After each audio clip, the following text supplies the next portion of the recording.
بسم اللہ الرحمن الرحیم۔ مفلسی کے خوف سے شادی ترک نہ کیجیے۔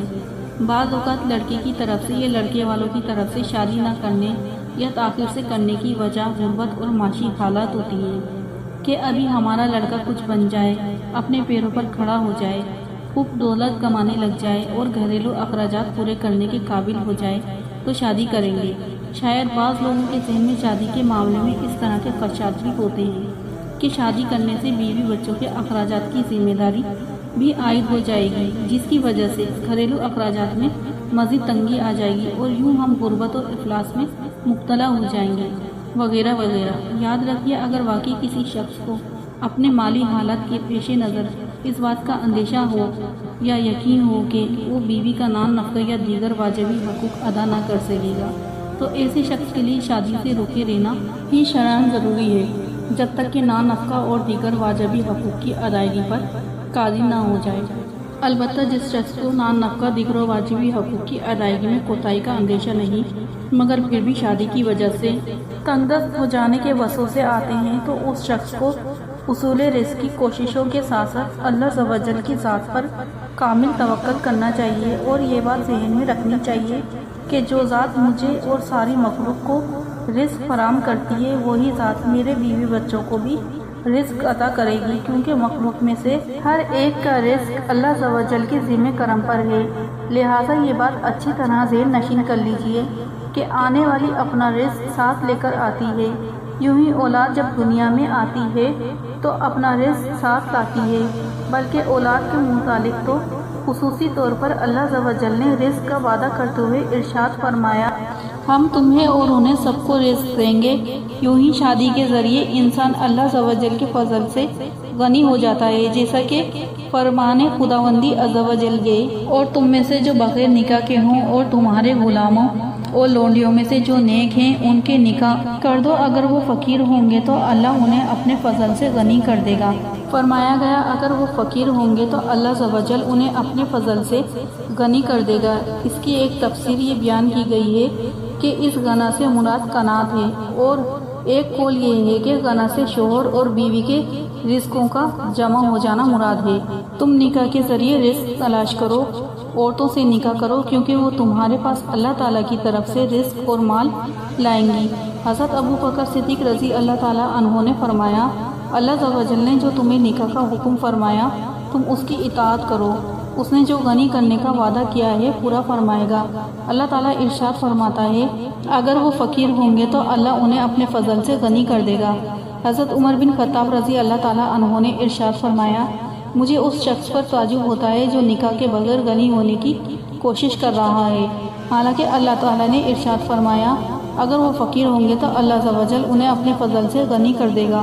جس نے مفلسی کے خوف سے شادی کو ترک کیا وہ ہم میں سے نہیں۔ ایک شخص نے بارگاہ رسالت صلی اللہ تعالیٰ علیہ وآلہ وسلم میں حاضر ہو کر اپنی تنگ دستی اور غربت کی شکایت کی، تو آپ صلی اللہ تعالیٰ علیہ وآلہ وسلم نے فرمایا تم پر لازم ہے کہ شادی کر لو۔ ایک موقع پر ارشاد فرمایا مسکین ہے وہ شخص جس کی بیوی نہ ہو۔ عرض کی گئی اگر وہ غنی و مالدار ہو تو کیا اس صورت میں بھی وہ مسکین ہے؟ ارشاد فرمایا اگرچہ وہ مالی طور پر غنی ہو۔ پھر فرمایا مسکین ہے وہ عورت جس کا شوہر نہ ہو۔ عرض کی گئی اگرچہ وہ عورت غنی ہو، کثیر مال و دولت والی ہو۔ ارشاد فرمایا اگرچہ وہ مالدار ہو۔ ان حدیث مبارکہ سے معلوم ہوا ہے کہ نکاح بہت سے دینی دنیاوی معاملات کے علاوہ رزق کی کشادگی کے لیے بھی مفید ہے۔ نکاح کی وجہ سے غنی ہونے کی ایک نفسیاتی وجہ بھی ہے، اور وہ یہ ہے کہ اکیلا آدمی عموماً بے فکر ہوتا ہے، لیکن جب شادی ہو جاتی ہے تو احساس ذمہ داری پیدا ہو جاتا ہے۔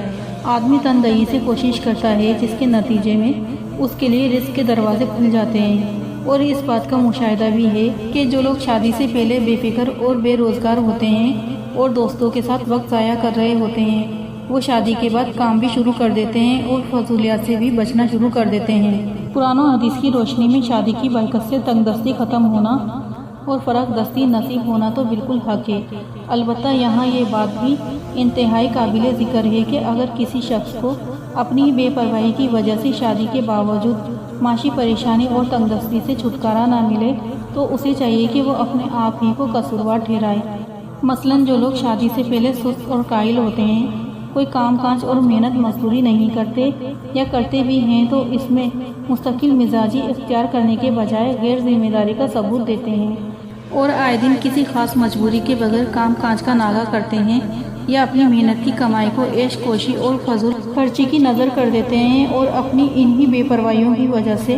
اپنے معاشی حالات متاثر کر دیتے ہیں۔ ایسے غیر ذمہ دار لوگ اگر شادی کر لیں اور شادی کے بعد بھی کام کاج کے معاملے میں اپنے اندر سنجیدگی پیدا نہ کریں اور اپنے رویے میں مثبت تبدیلی لانے کی بجائے وہی سابقہ کوتاہیاں برقرار رکھیں اور پھر سوچیں کہ ہم شادی تو کر چکے، آخر ہماری غربت و ناداری ختم کیوں نہیں ہو رہی،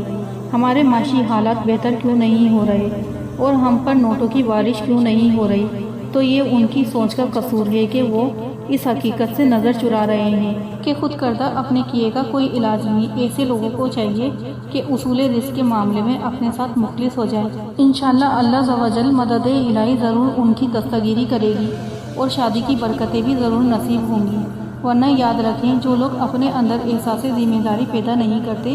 وہ شادی شدہ ہوں یا غیر شادی شدہ، انہیں نہ تو معاشی پریشانیوں سے خود کو باہر نکالنے میں کامیابی ملتی ہے اور نہ ہی گھریلو